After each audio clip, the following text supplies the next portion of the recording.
नारद जी को थोड़ा आया कि काम विजयी हो, भगवान के पास गए, शंकर जी के पास, बोले हमने काम विजय किया। इसलिए बता रहे हैं कि उनको क्रोध भी नहीं आया, शंकर जी को क्रोध आ गया था। शंकर जी ने कहा बहुत बढ़िया बात है, हमसे तो बता दिए, भगवान से मत कहना जाके। तो उनको लगा ये हमारी प्रशंसा सह नहीं पा रहे हैं। हरि जी के पास गए, सीधे पहली बात यही रखे, भगवान से कहा कि हम काम विजयी। तो भगवान ने कहा आपका काम विजयी होना कोई आश्चर्य की बात नहीं, आपका जो सुमिरन कर ले काम विजयी हो जाए। और फुलरा बढ़ गया।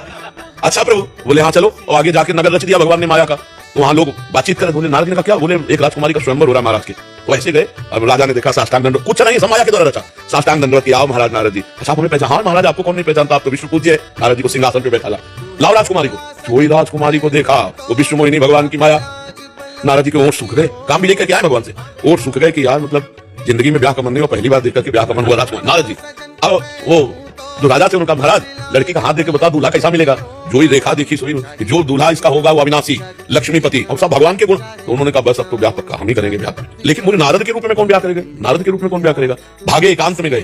खास बात यह है कि भगवान का इतना माया प्रभाव होने पर भगवान ही उनको अपने लगे। देखो एकांत में गए और कहा कि नाथ जल्दी प्रकट हो, हमारी एक इच्छा है। भगवान प्रकट हुए। आप प्रभु इस समय तपस्या के द्वारा वो रूप तो नहीं प्राप्त किया, आपकी कृपा के द्वारा। प्रभु अगर आपका हरि रूप मिल जाए, तो उनको लगा कि भगवान का रूप मिलेगा, फट से जयमाला आ जाएगी। तो कहा एक बात बहुत जोर के निकल गई, जय विधि होए नाथ हित मोरा करो सुबेग।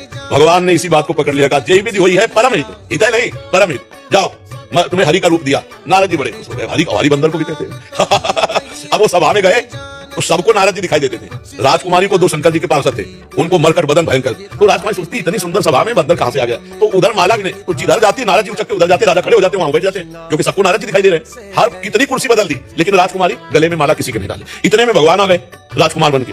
भगवान स्वयं ऐसे मूर्तिमान, अरे भैया तुरंत जयमाला पड़ी। और नारद जी को लगा कि यार जिंदगी चली गई, मतलब बहुत दुखी हुए। तो भगवान शिव के पार्षद गए कि आप बड़े रूपवान हो, बहुत उचक रहे हो, जरा पानी में अपना चेहरा तो देखो। जो ही देखा तो बंदर का भयंकर। बोले इसी से राजकुमार हरि हमारे साथ धोखा किए, हमने कहा था हरि रूप देना, दे दिया बंदर का रूप। भागे जा रहे थे वैकुंठ भगवान के पास, रास्ते में बात करते हुए भगवान गले में हाथ डाले और उसी राजकुमारी से बात कर। नारद जी ने कहा जल गए, देखो माया का प्रभाव अपने इष्ट से जल गए कि जिंदगी में तो हमको चाह नहीं, एक बार ब्याह की चाह, वो भी ये आके कर ले गए। मतलब और कोई करता तो चलो ये आके कर ले गए। भगवान से कहा कि परम स्वतंत्र न सिर पर कोई, भावे मनो करो तुम सोई। आज देखो नारद से पाला पड़ा है, जाओ मैं श्राप देता हूँ, जिस तरह मैं स्त्री वियोग से तड़प रहा हूँ ऐसे तुम तड़पोगे, और जो बंदर का रूप दिया ये तुम्हारी सहायता करेगा। भगवान ने कहा स्वीकार है। तब हरि माया दूरी निवारी, कहा न रमा न राजकुमारी कुछ नहीं।